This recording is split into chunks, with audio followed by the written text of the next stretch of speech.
So today I'm going to share with you the silent killer to weight loss for women over 50.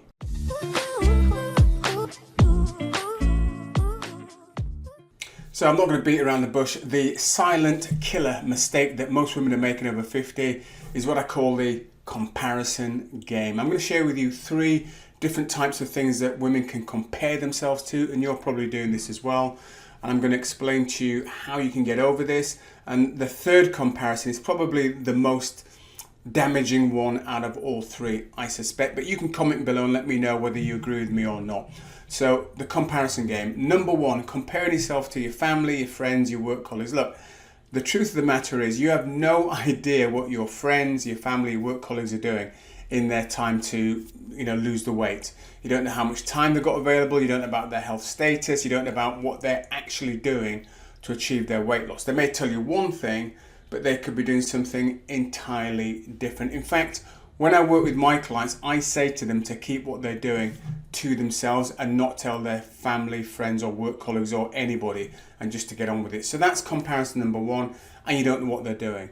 Comparison number 2 is comparing yourself to social media influencers. And what I typically see in this arena is women comparing themselves. You may have done this to other women who are nothing like them from, let's say, a genetic standpoint. And there are 3 types of physiques. You've got ectomorph, mesomorph, endomorph. And to give those more simplistic terms, ectomorph is a slim build like a Gwyneth Paltrow.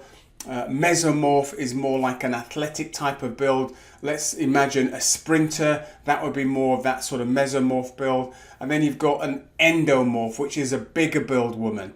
So comparing yourself to influencers who are ectomorphs, which a lot of them are, and if you are more of a mesomorph or endomorph, is a terrible comparison because you haven't got the genetics to look like that. So that's just a terrible comparison. And then the third comparison, and before I dive into what the third comparison is, just to let you know, if you need some help in kickstarting your mindset, your diet and your exercise, there's a link below this video to my free Boost Weight Loss Assessment. You go there, click the link, answer a few simple questions, take you less than 3 minutes, and you get back a full-blown report.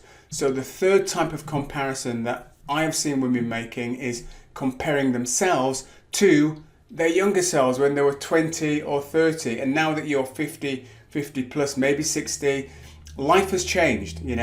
Your genetics in terms of your metabolism has changed, your lifestyle has changed, your priorities have changed, your responsibilities have changed, but hopefully your health and well-being is at the top of the list. So the way to get over all this comparison nonsense is just to look at your life right now as it is and to say, okay, fine, this is where I am right now.